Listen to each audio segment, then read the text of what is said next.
welcome to the Most Excellent 80s Movies podcast.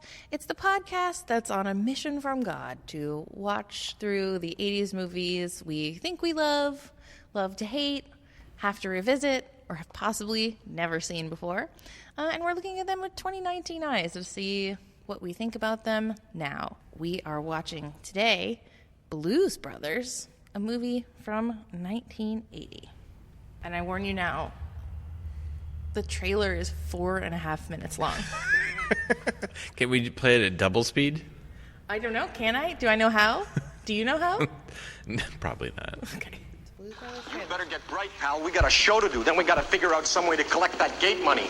Get it to the Cook County Assessor's office as soon as they open in the morning. Joliet, Jake, and Elwood Blues.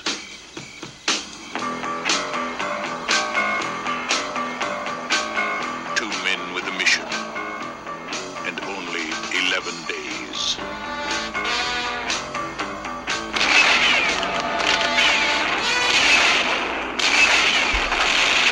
And don't come back until you've redeemed yourselves. Our Lady of Blessed Acceleration, don't fail me now.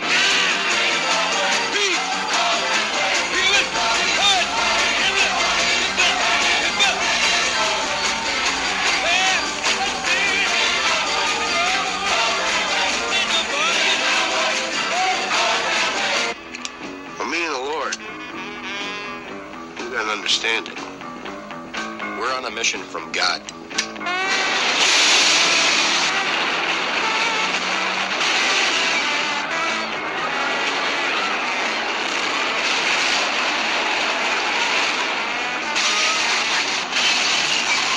Lots of space in this mall.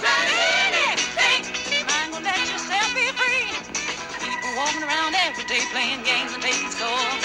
Trying to make other people lose their mind. Well, be careful you don't lose yours. Yeah, clean. Now, how are you going to raise $5,000 in 11 days without ripping off somebody?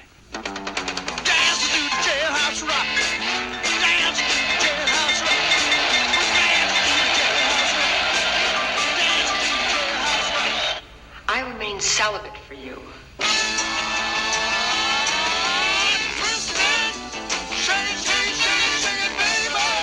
Hit it. My heart's calculating. My true love will be waiting.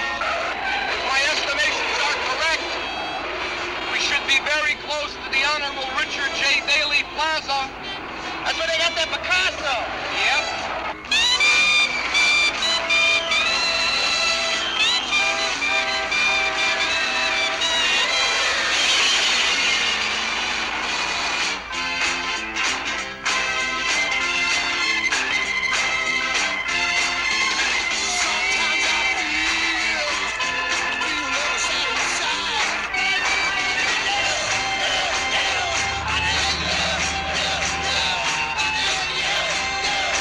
You see two guys come in here, black suits, black hats, one carrying a briefcase? Yeah. I just sent him down there. Thank you. All right, there's like a whole nother minute. We don't. That's the whole movie. Who's making trailers in 1980? I'm fairly certain it was just a Dan Aykroyd trailer since he does everything way too long. Yeah, that's true. This movie itself is like 2.5 hours long. 2.5 of the best hours of American movies, yes. So that voice you're hearing is our guest for today, comedian and improviser Derrick Tesson. Hello. Hello. It's your fault I saw this movie. You loved 2/3 of this movie. That's true. And of course, with us as always is Nathan Blackwell, filmmaker. Hello, everybody. And I'm Krissy, an improviser as well. We saw Blues Brothers. Nathan, why don't you tell us your history with this movie? So this is one of the formative comedic films of my I guess my filmic comedic sense of humor. That surprises me. Yeah, well, because it was just so outlandish, and it was just I feel like movies like Pee-wee's Big Adventure, Yeah. The Three Amigos to a Yeah. lesser extent, Big Trouble in Little China just had kind of this giant world there's just something about it that was just so epic and almost like a slightly more musical American version of Monty Python to a certain degree. It was just insane, but in such a great, amazing way. So I'm pro Blues Brothers. Okay, that's cool. I mean, I could definitely see the fingerprints of those other movies in your films and your sensibility and your humor. I guess I'm missing where the Blues Brothers comes in. I would say, we've got different phases in our creative lives. That's true. And there was a time where a lot of the scripts and stuff I was writing definitely aped 3 hours long. Inspired by, but without the music, inspired by some of the different overlapping characters, and then just kind of like the escalation of the comedy, and then ultimately, I mean, this was more of a movie I connected with more in my teens and 20s. Okay, and it's actually been maybe about 10 years since I've seen it. So I would say it was formative. It's not necessarily one that I go to all the time now, but it was definitely during a certain time in my life, but a pretty broad region. And then also rewatching it, I really enjoyed it. Cool. So.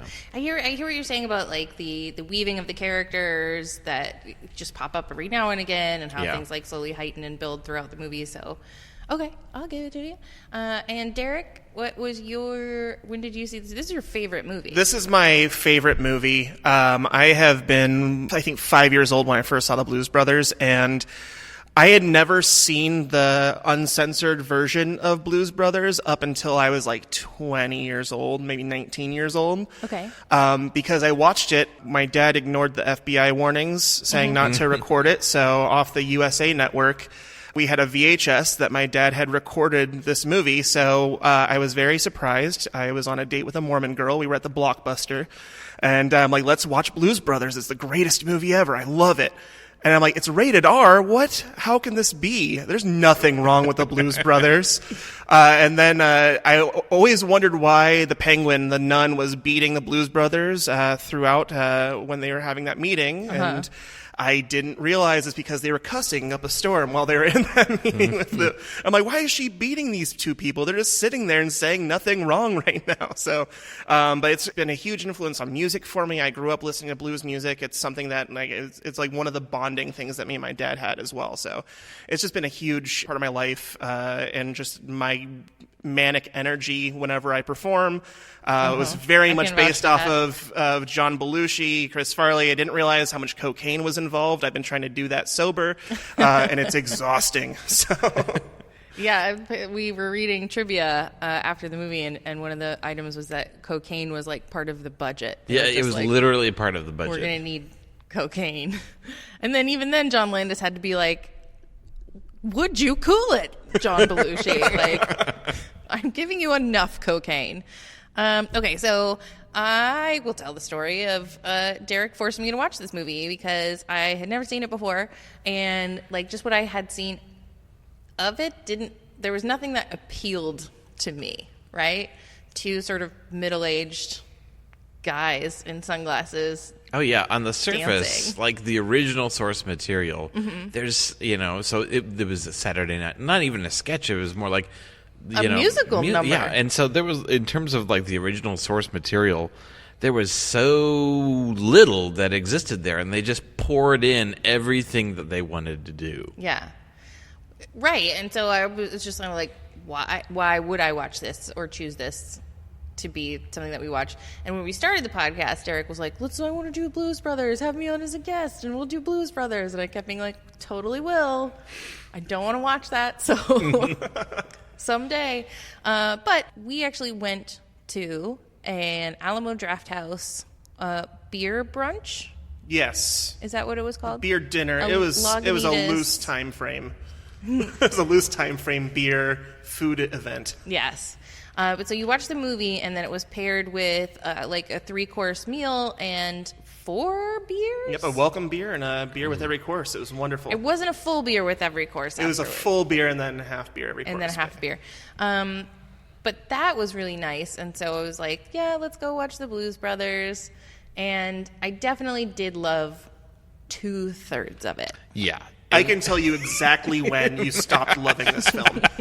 And I think I need to apologize to you right now, because exactly when you stopped loving this film is exactly like I tricked you into watching it. Because I'm like, Carrie Fisher's in this film, and she fires upon Jake and Elwood Blues with rocket launchers. Like, she's attacking Dan Aykroyd. You'll love it. I did love it. And then I knew that going in, where I'm like, Krissy's going to really hate this one part. And that's exactly when I saw your face drop from this majesty of like, oh, I'm having fun, to like, oh, I really hate this film now.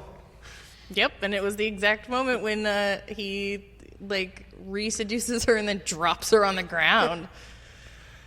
There's probably... The 80s did not love women. Would you say there's like 7 musical numbers? Minimum. Maybe. Minimum? And like...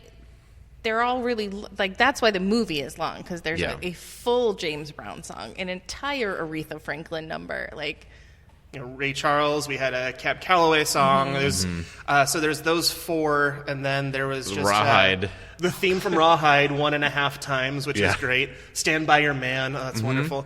And then just like the Blues Brothers concert too, where they do Give Me Some Lovin', they do Jailhouse Rock at the end.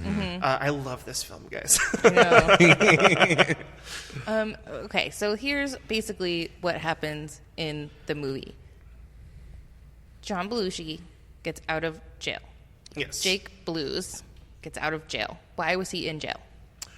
He was, according to what he says... Which could be bullshit. Yeah, it could be bullshit when he's telling the band, like, hey, I got locked up because I was knocking off a gas station to pay your hotel bill or something like that, which could be completely fabricated. It didn't seem like... That didn't seem like the truth to me. So, I mean, it seemed like he was lying to them to manipulate them. Yeah. But it was some sort of robbery, because throughout the film they talk about how many robberies they ended up doing as the most out-of-place looking people in any location that could possibly exist. Yeah. So they get out, they go to visit a nun who raised them at an orphanage. She tells them that they need a certain amount of money by a certain amount of time in order to keep the orphanage open. Am I getting it right so far? $5,000 to the county tax assessor, yes. Yeah. That's not very much taxes. money. In 5,080 dollars, Yeah. which I have no idea. It's like $10 million US dollars now. Yeah. So they decide that what they need to do is put the band back together. Yeah, so it's from like a screenwriting standpoint. So the whole kind of like thrust is put upon them. You know, we need money to save the orphanage, and like a lesser movie would go like, a lesser movie would, well, okay, we got to do this, but instead they kind of waffle a bit, and it's not until about 20 minutes into the movie that Jake's desire to get the band back together kind of comes in with, because what we're doing is we're building motivation for them to go on this journey, for people who are kind of like miscreants to actually go and try to do and save the church. Like, what's the motivation that's going to push us through the rest of the movie? And the thing that kind of really gets him going is, I still don't know. But then he has kind of literally divine intervention in church, and like a beam of light comes down on him. And he has the idea, we can get the band back together. Yeah. And that's really his motivation. But it's all part of saving the church. I love that as a premise. It's a jumping off point for a movie. We need $5,000 in 11 days in order to save an orphanage. Yeah, I'm in for that. And I love putting the band together chunk of movie, right? Whether it's via montage or like an hour and a half of movie, which is kind of what this one is. I like that. I like meeting the different personalities. You know, I think the Muppets do it all the time, where they're like, oh, yes, that little chapter was funny, wasn't it? But wait till we go get this guy. And that's sort of what happens for the huge chunk of the movie. Yeah. Oh, you'll never get this guy. He's over Mr. there. Fantastic got a straight job. He's the head maitre d' at this restaurant. Yeah, so they go to the restaurant and behave like complete ass jacks. That's not a word. Ass jacks? Ass jacks? Ass hats? jackasses. Ass jacks is when you throw down the ball, then you try to grab as many asses as possible. Foursies is difficult. Yeah, they just like are completely awful, and the movie tries to make up for it by making the people in the restaurant even worse. Yeah, they're going to a French restaurant where the soup costs $10 So, which is that a lot of money for soup? Back in the 80s. For soup, absolutely. I still think it's a lot of money. I hang out with hipsters. That seems like average soup price for the group I hang out with. For an artisanal... For artisanal soup. Yeah. Soup was one of the menu items. We got the $10 soup, right? And it was a cold, like a goulash. That's not the right word. Oh man, what's that Russian soup? Borscht. Gazpacho. Gazpacho. I think it was technically a gazpacho. Gazpacho. What's a goulash? Is that like a prison? That's a gulag. What's a goulash? It's got a little more stuff going on. Okay, than a soup. Yeah. It was really it's a good. soup, but it's got more. Yeah, it was a cold soup. It had shrimp in it, and it had dry white toast. It had as many references as possible in that soup. Okay, answer But me no this fried question: chickens. Why fried chicken was the lunch? Okay. Yes. It was the main portion of the meal. But why do they order such weird ass food? Like. Throughout the movie, you see Elwood like randomly, like the beginning when John Belushi goes to his apartment, he's making toast for himself. You see him randomly packing toast into his jacket at one point. He just likes dry white bread, apparently. I don't know what the whole thing is, but apparently it's like a signature order because that's how Matt Guitar Murphy knew that the Blues Brothers were outside. So because they ordered dry white toast and 5 fried chickens. And then he orders 3 fried chickens, 5 shrimp cocktails. There's 5 shrimp cocktails and their most expensive bottle of champagne at the restaurant. Which I just love the throwing of shrimp to each other too. That was a fun moment. Look, the comedy is like, the comedy on this, so directed by John Landis, is so on point. I feel like just the timing and the feel of it. That's really what I have responded to. The and also the fun thing about this movie is that it just escalates. Like it starts off very like realistic and quiet and like the prison yards and just like the early morning and the love letter to Chicago that this whole movie is, but it starts off slow, and then by the time you're about a half hour in, the movie lets you know what kind of ride you're in for with like the mall chase. Is that halfway through? Oh no, my God. no, it's a half hour in. Oh, okay. Which the mall chase, this movie has one of the best car chase scenes, which is the mall chase. Later on in the film, I used to love and now kind of got exhausted by the second car chase. Yeah. As I was watching it for, as an adult. Probably my favorite part of the movie when I was younger with how many cop cars get crashed in this film. Yeah. That second car chase, I'm like, oh my God, okay, it's done. It's so done at this point. Yeah, it's so... I may get attacked for saying that by hardcore Blues Brothers fans. They'd be like, the car chase with all the cop cars is the best thing ever. It's not though. Like it really is numbing. It's. I'm all for anything worth doing is worth overdoing. And, if you overdo it, it goes back around the circle and comes back to good, but then they took it right back around the circle for another trip. It was like a record, right, for most cars crashed? Yeah.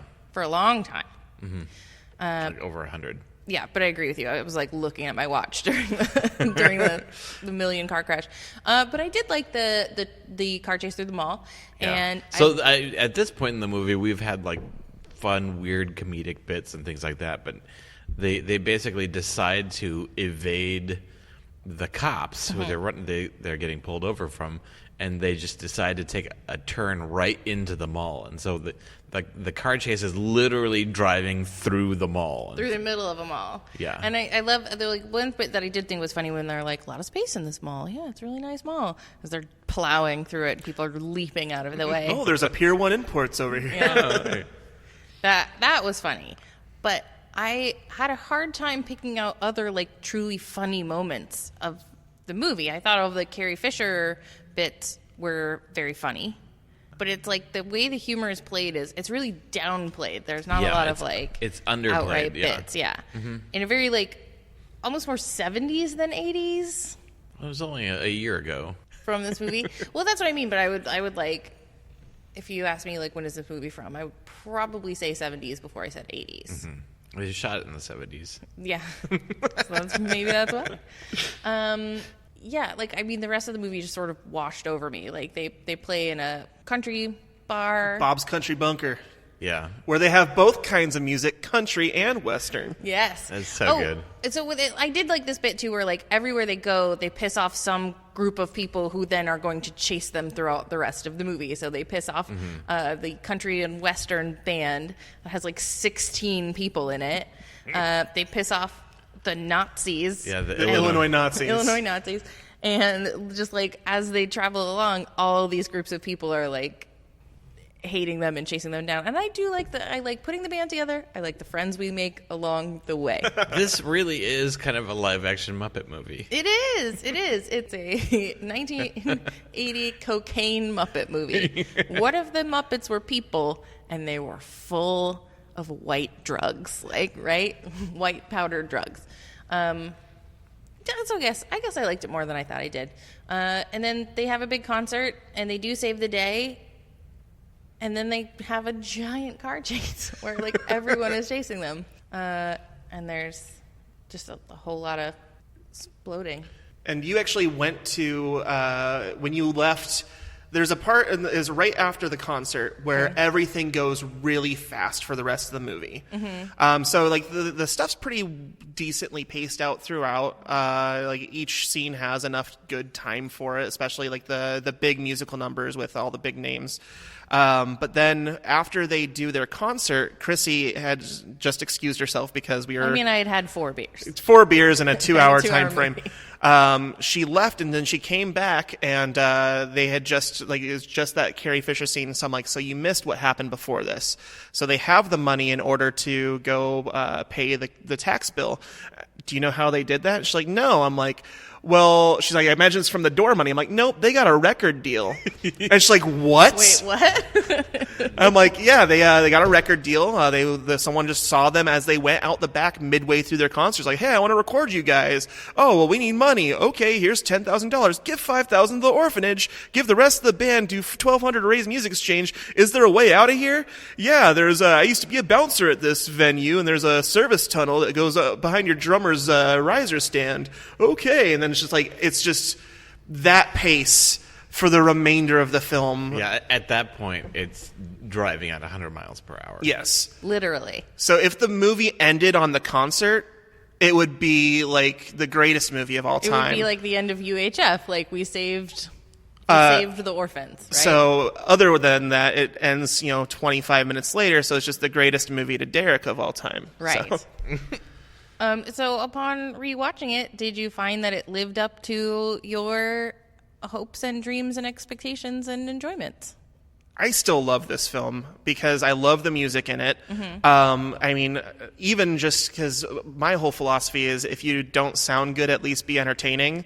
Oh, right. I would say that is the Blues Brothers motto as well. Yeah. So I just love, I love the John Belushi energy, which I've always loved. And then it's just the part that I loved as a child, the parts that I remember loving as a child, I don't love so much anymore, like the excessive car chases. I did still chuckle at the salon name Curl Up and Die that Carrie Fisher was reading through her flamethrower manual for. So it's still a good movie to me. I still love it, and I'll still force it upon many people to come. All right. And for you, Nathan? Yeah, I definitely enjoyed revisiting the Blues Brothers. It definitely got a little long, and there were some parts that were fine for me before and not quite as fine. Like maybe the ideal version is like trimming out like 15 minutes of the movie, but I mean, you can say that about a lot of movies. You can say that about a lot of movies. We should say that about a lot of movies. Right, and that comes down to a lot of personal taste. But yeah. No, I feel like there's so many classic comedic bits in this movie. I mean, so just run through them for me. Okay, so I would say in terms of the ones that have like reverberated into other stuff, I think the country bunker with the chicken wire, like I see that reference. But the biggest one is the elevator scene where they're just waiting and it's the long elevator, and there's the girl from Ipanema that's playing. Like, I've literally seen that in like 10 other movies since then, and they're all referencing the Blues Brothers. Okay. But yeah, no, I just feel like there's so many great comedic moments. The Ray Charles stuff where he shoots at the kid trying to steal the guitar. Yeah. That was good. And then hangs the Blues Brothers sign upside down because, of course, Ray Charles is blind. Yes. Which so many other movies, the only one I can think of is like some random, I say so many other, I have one example and I can't remember the name of it. It was some like stuntman movie where Ray Charles was the tour bus driver and he's like just giving him directions on how to turn and how much further they had to go. Poor Ray Charles. Do you think he was ever just like, you guys, we get it. I can't see. Like, either that or he's just like going, he's like, hey, I'm tired of people talking about my music. I want to do some comedy. Like, put me in your movie. Hasn't anyone noticed I'm blind? You guys. But yeah, I feel like there's a lot of classic comedic moments from like the mall and even to the chase, depending on the ending chase, depending on your personal taste, that warrant viewing if you're trying to kind of take in these classic kind of comedic movies. Okay. All right. I feel like you guys have convinced me to like this movie in a way that you previously have not convinced me to like other movies. I also feel like some of the, and then you may, some people who haven't seen it before may not realize if some things feel familiar or not as surprising or fresh, it's because a lot of these kind of things actually came from this movie, Yeah, I mean, I think you might have hit the nail right on the head. Like, to me, there was surprise moments. There were definitely some really nice surprises that I found really fun. But a lot of it did feel like, yeah, I've seen this before. And I guess this is where everybody saw it, and then they just started doing it in all of their movies. Well, just like all the unphasingness of Carrie Fisher's attacks too, Yeah. like when the building blows up around them, they get up like, yeah. "Oh, we got to go to work." Yeah. Or like the So deadpan. Yeah. or the phone booth when it goes up in there. Oh, there's got to be at least $7 and change in here as they're laying around a big thing of fire. So I think that was probably my favorite part of everything. Yeah, so if you had to give this anything else that you want to say before we jump into the end game, is there anything you want to tell us about this movie that we don't already Blues know? Brothers Endgame. Blues Brothers ... End game. They all come back. Everybody comes back. Ray Charles comes back. Carrie Fisher comes back. I John Belushi comes teared up back. when Aretha Franklin started singing. I'm like, oh, because this is the first time I've watched it since she died. Yes. And And she's so good. she's so good, but she's so bad at lip syncing. Yeah. Like, you can tell that that's not who she is, And I guess I did read. I read a lot of the IMDb trivia and like other trivia that like she had the hardest time. Well, she had the second hardest time. James Brown just couldn't do it. Yeah, and he just performed live. He just performed, but they kept they had to really splice together Aretha Franklin's performance to try and get it to look like she was lip syncing. They did the best they could. Oh, I didn't like that part either, where he throws the towel at her. It's like, I didn't like that guy after that. We don't know the dynamics of their relationship, but yeah, that's true. I mean, she sang that whole song about it. That's all I'm saying. Yeah, I hear you. I like Aretha Franklin. All the music was fun. Boy, there's a lot of it. Would you say there's more music than in This Is Spinal Tap? Yeah, for sure. I mean, not only just from the musical numbers, but then everything in between had, crazy music going on the entire time. The Peter Gunn theme that they're walking to the beat of. Oh, yeah, from Spy Hunter. Yes. Yeah. Okay. Yeah, I think this is the only movie that has two other movies' theme songs as prominent tracks within their soundtrack, though. What's the other one? The Rawhide. Theme from Rawhide. Oh, right. Yeah, this movie is so much, the comedy aside, this movie is a huge love letter to not only rhythm and blues music, but just Chicago. Like it's throughout the movie that they touch and retouch back on like Chicago and landmarks and like things that just feel like it's part of their DNA. And I can sort of see. So like obviously John Landis went on to do like basically everything after this, right? Lots and lots and lots of like really, really good his stuff. big hit afterwards was An American Werewolf in London. And then after that, we've done a couple of his other movies. Yeah. Shall I look at his IMDb real quick? Three Amigos, not Amigos, quite yeah. considered a hit. And if there's one thing I want to do is dissuade people from seeing Blues Brothers 2000. Right. I have never seen that film. I wish to dissuade you. I honestly will never see that film. It actually does not exist. There's no need to look it up. So, yes. So that's what I was going to say is, like, I feel like the experience of this movie is probably something that Dan Aykroyd has spent the entire rest of his life trying to recapture. Yeah, and so that's the problem with the Blues Brothers 2000 is that it's kind of a remake.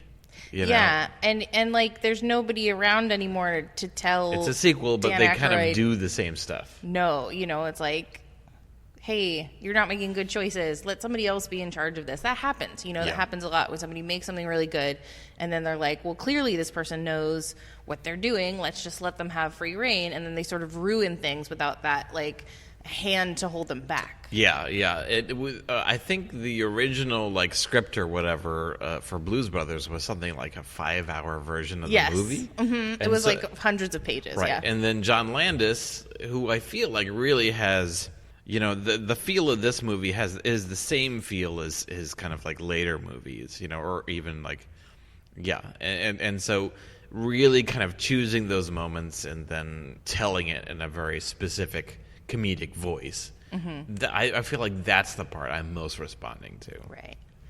So John Landis did Animal House, Blues Brothers, American Werewolf in London, Trading Places, Twilight Zone the movie, Michael Jackson's Thriller, Coming to America, Three Amigos, some big stuff. A movie that I love that I don't know if other people love called Oscar that has Sylvester Stallone and Tim Curry. Nope. Beverly Hills Cop 3. And then Blues Brothers 2000. And no need to continue. Nope. Yeah. So, I could see you always being like, well, trying to recapture and probably the amount of fun that he had with his friend, mm-hmm. Was it this movie, I think, that Dan Aykroyd always tells the story of, John Belushi would just wander away, and they'd be would find him at, people's homes? Yeah, he was America's house guest, I think, is what the term he used for him was. I think that was on every movie that John Belushi Probably.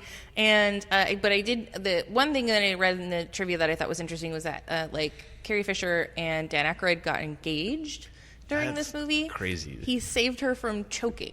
Right. And they got engaged. Oh, I know, right? Ooh, that's going to be my move. From now on, encourage women to choke and then save them. It's a complicated plan, but no more complicated than online dating. So, that's how women will know from now on that you like them, is you just try and give them bigger and bigger bites of steak. I wish to choke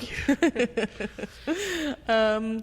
So, on a scale of one crashed police car to 130 crashed police cars, or 1 to 10. 1 to 10. How would you rate this movie, Derek? I'm not going to say 10. Okay. Because 10s don't exist. Except we Raiders disagree. I will tell you right now. I would say the first 2 hours of this film is a solid 9.5 for me. The film overall is like a 9.2 because that last 30 minutes just drags down the average of the rest of the class. So I love this one, 9.2. That's fair. On a scale of 10, not the 130, by the way. Right. I don't really hate this film. What about you, Nathan? So I'm going to preface with I liked the ending. Do you like the car? Right. So I'm an ending defender. Oh. Of the car crashes. Yeah. No. Especially as a kid. Mm-hmm.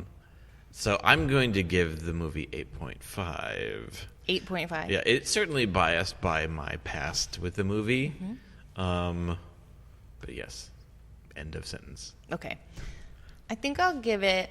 I walked into this room thinking I was going to give it a 5 and just be like, I had a nice time having lunch with Derek, and it was, an entertaining movie. But I think I'll bump it up after this conversation to, I'll give it a 7, because I can definitely see, you have a warm feeling watching it. It's cozy as a movie. Yeah, I feel like there's so much thrown at you that it's also full of surprises, Yeah, definitely. Definitely. But you're right, it does become overwhelming in parts. So the best description of this movie was by Roger Ebert, who called this the Sherman tank of musicals. It definitely is that. It is. This is actually the movie I use if anyone tells me that they definitively hate musicals. I run into so many like bro-y dudes. Who are you hanging out with? Look, bro. A lot of people are like, I hate musicals. I'm like, oh, have you seen the Blues Brothers? Oh, Blues Brothers is fantastic. You watched a musical, son. Like, it really, right. They're like, it's not a musical. I'm like, think about it for a second. So I've been going through like the AFI like top 100 movies. Okay. And all I've got left are the musicals. Oh, I love a good musical. I do. Although I think there's sort of two categories of musicals, right? There's the one where the music tells the story and one where the music just exists. Right. And I tend to like the ones less where the music just exists. Although, like, maybe not, because that is the same thing that happens in This Is Spinal Tap, right? Yeah. There's basically the characters who are expressing their inner desires, almost like a monologue. Exactly. And then there's the ones where there's performances. Yeah. It's like, this is a music performance, and not all of a sudden we're going to dance in the streets and have a dance fight. No, Crazy. Cool.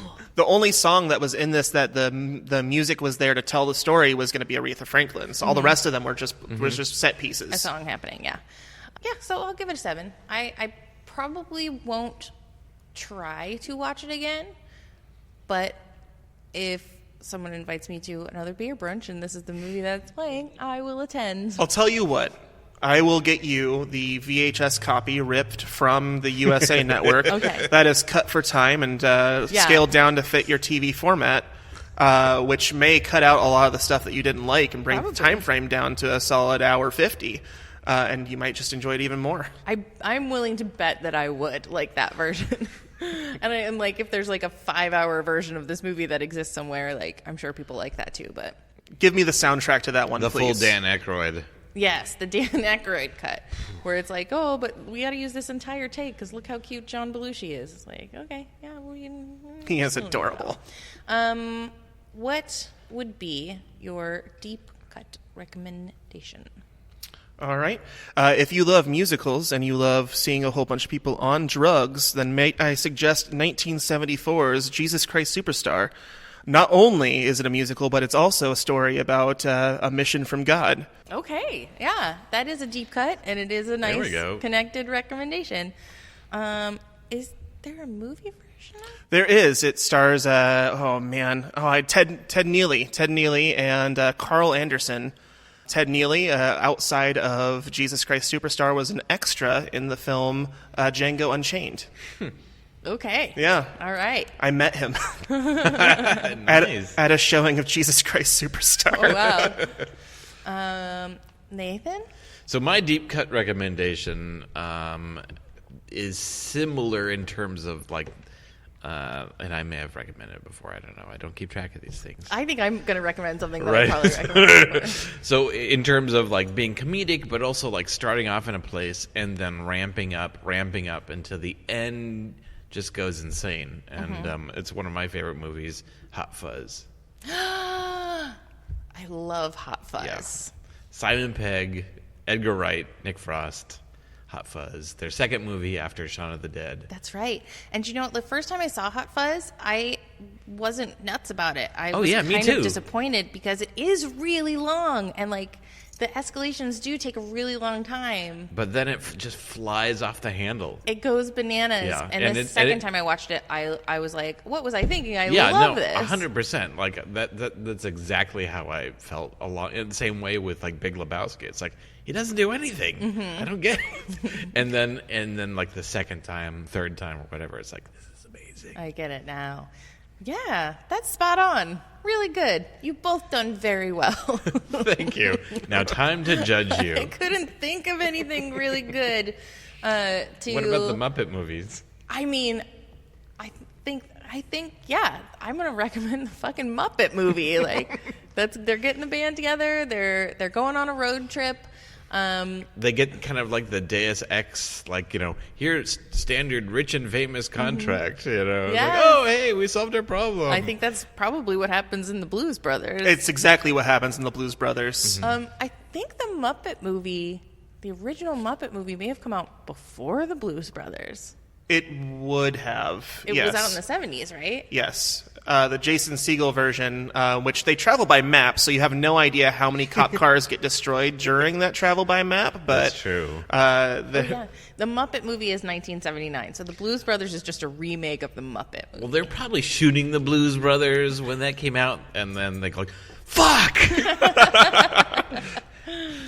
It's a different audience. It'll be fine. But this sort of, a lot of the movies we've covered are like, it's like, this is a strange, weird, insane movie, and it actually did really well. Mm-hmm. It was like number 10 at the box office that year. I have it right here. Also, is this the first time we've gone back to 1980 since we did Airplane? Jeez. I don't think we've gone this far back in quite a while. So yes, the Blues Brothers came in 11th overall in 1980. Number 10 if you count inflation. I think that makes sense. You were very close. Friday the 13th, which is our Big Pine Comedy Festival movie, came in 10th. So that's fun. And then Airplane was number 5. We did Airplane. Star Wars Episode 5, The Empire Strikes Back, is number 1, and 9 to 5 is number 2. Wow. So the other thing I was going to recommend is just like go to a movie party at Alamo Drafthouse because they're so fun. They are. They're so fun, and especially when they when they create a custom cocktail or they pair the food in this really thoughtful, fun way where it's referencing the movie. That to me is the best time. Like, let's go see a movie. Yeah, and then there's also other people in town that put off. I don't know if Film Bar does any events like that, but I know that like Cult Classics does events like that too. And Cult Classics is actually now at Alamo Drafthouse. Okay. They do a Terror Tuesdays screening and stuff. I don't know if they still do the big ones that they did at Pollock Tempe Cinema here locally in Arizona. But yeah, find someplace cool in your town that will just throw a party about a movie and pair it with some fun drinks and food. Because that's the best way to celebrate old movies. Yeah, in my opinion. We did something like that with Conan the Barbarian. We did at Film Bar. Yeah, and they gave us inflatable swords, and at the end I took yours to give to my children. And they had a big old camel. She is currently miming a camel. A pinata. There we go. It was a camel pinata that people got to hit, and so that was really fun. So. Yeah, I just think that's a fun thing to do, and I had a great time hanging out with you. Oh, and we should say, I did have that extra beer. Oh, my goodness. Because our Lyft driver... As we were traveling to Alamo Drafthouse, as we were talking about many of Krissy's podcast adventures, we brought up the Keanu Reeves one, which, check out Whoa, the most excellent Keanu Reeves podcast. And so when the guy found out, he said, "Holy shit, no way. Do you want a beer?" And I didn't know what to do, but I am an improviser by trade, so I'm more inclined to say yes to things. So he gave me a terrible Bud Light from Coors Light, yeah. Oh, it was Coors Light. It was a Coors Light. From the front seat of his car. And passed it back to us. And I was like, this is illegal. Would he get arrested or would I get arrested in this scenario? I'm not sure. It's a legal gray area. Let's ask one of the 130 cops that were crashed in the Illinois Blues Listeners, Brothers. Please experience. write in if you've got the answer. Let us know. And then I couldn't finish it because it's only a 10-minute car ride, and I couldn't finish it, so Derrick drank it. Yeah. You made me complicit in your crimes, Krissy. I did. I said no. I listened to Dare. But yeah, that happened on the way to the movie. We're not going to say who the driver is. We're not snitches. Lyft. No, I'm sure that's how he gets 5-star ratings. Because, his logic is sound. Because if you are taking a Lyft, you either don't have a car or you're gonna drink, right? So offering people beer is such a foolproof way to get that 5-star rating. Don't you think? Don't do it, Lyft drivers. Yeah, I almost 4-starred the guy. I'm not gonna lie. That's super illegal. It was very illegal. Okay, so almost. I've never 4-starred a single driver. All my drivers I 5-star, even if I hate the ride. I think you sort of have to, or they are punished. Okay, so coming up next. Thanks for just staying with us. We have, I think, a movie that pairs pretty well with this one. We're doing Naked Gun. When does Friday the 13th come out? Well, we're recording it at Big Pine Comedy Festival on Sunday, September 22nd. So if you're in the Flagstaff area, come see us. We're doing Friday the 13th, and Mary Upchurch is a stand-up comedian. She's going to be our guest. So that will come out the Tuesday after. So between that and this, there will be, with actually the sketch and improv coordinator of Big Pine Comedy Festival, stand-up comedian Buck Newman, who is our guest for The Naked Gun. That's Great. What's next. Derrick, can people follow or find your comedic talents and skills anywhere in particular? Yes, so if you would like to follow me on Instagram, my handle is derrick.tesson, because I didn't realize I was making my username. You could find me doing various escape rooms throughout the Mesa area, and I'm traveling to Los Angeles very soon in order to tour more escape rooms, so feel free to just join in on any of those, because all I do is entertain the camera operators. Yeah, that's true. And Nathan. Yes, you can find me at squishystudios.com for our short films, our web series. I'm starting back a Squishy Studios blog. Yeah. So if you want to check that out and see what we're up to, it's mainly like filmmaking thoughts and advice, and hopefully stuff that can benefit filmmakers. But yeah, squishystudios.com. Excellent.